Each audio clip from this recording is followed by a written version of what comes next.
Adam Nip here with Pat Sobeski, and Pat, you're headed out with your economic development team on a big, what would you term it, a trade mission, prospecting? How would you classify the trip you guys are taking? In many ways, it's a retention visit. When we're in Japan, we'll be visiting with a number of Japanese companies that have made significant investment in Woodstock. So we not only have Toyota, but Toyota Bushuko, Toyota Tushu.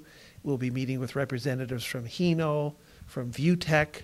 Mitsui has a number of interests in the area. So in many ways, it's a retention visit. And so why, explain why it is important for you guys to go sit down with those executives and I guess, say thank you for your business. Well, that's it. It's saying thank you. It's also saying we love you and we love your investment. How do you say that in Japanese? Well, I'll learn 13 different ways to say it, but it's part of it. I guess the best story, last time I was over, I talked to the Canadian ambassador, and I said, is it really important for mayors to go to Japan? And in their culture, it is. It's important to see, as another businessman told me, they like to see the gray hair, and I guess that means the senior people.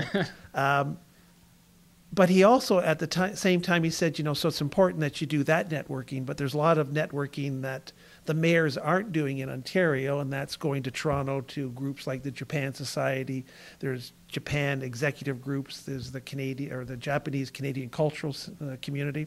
And so I've been attending those meetings. So there's networking we can do down the street, down the road in Mississauga, Toronto. So it's that combination that we have to do. Okay.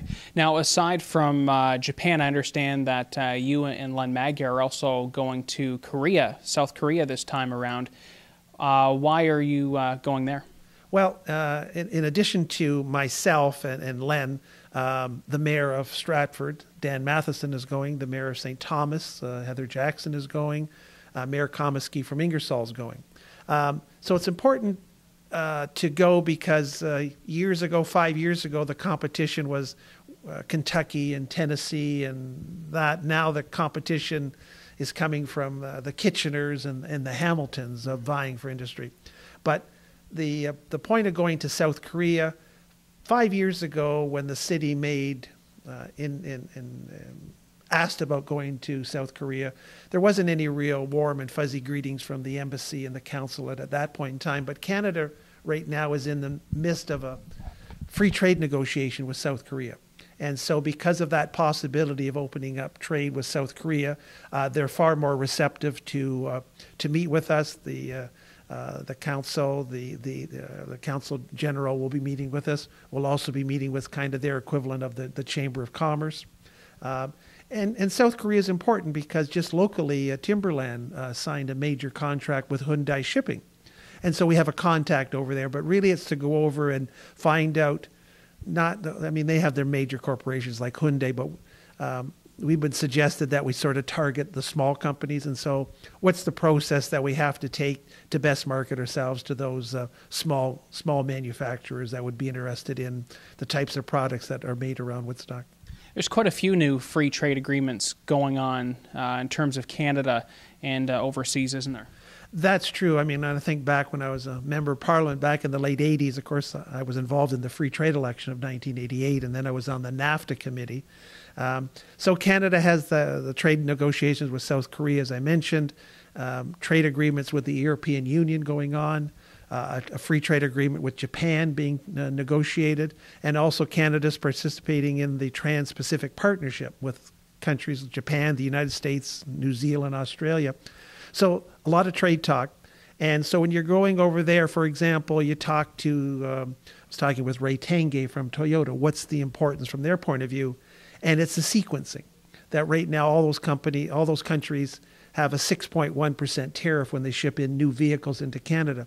Well, if there's a deal struck with Europe first and then South Korea second, and the Japan negotiations drag on, then that would put the Japanese companies at a serious disadvantage. So the importance for the automotive industry is to make sure that all these free trade agreements on tariff reductions, they sequence properly so that one sector or one part of the world gets disadvantaged.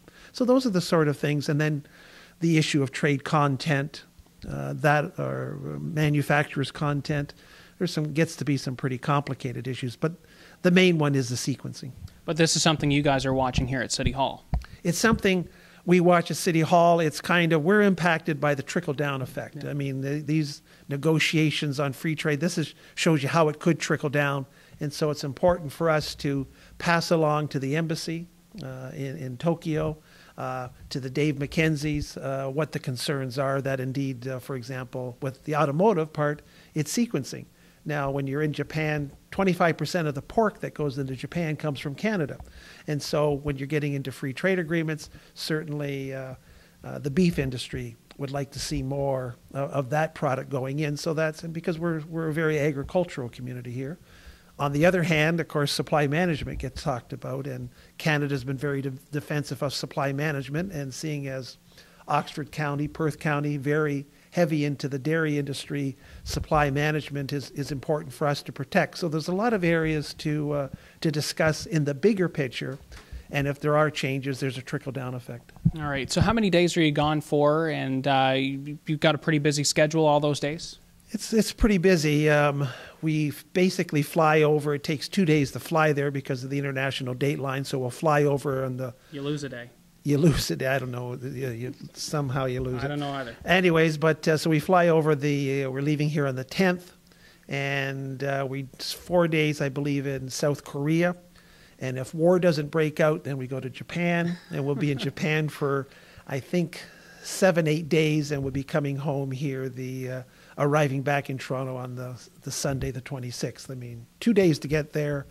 And when you leave Japan, you leave at 1 o'clock and you're in Toronto at 3 o'clock the same day. So I struggle trying to figure that out.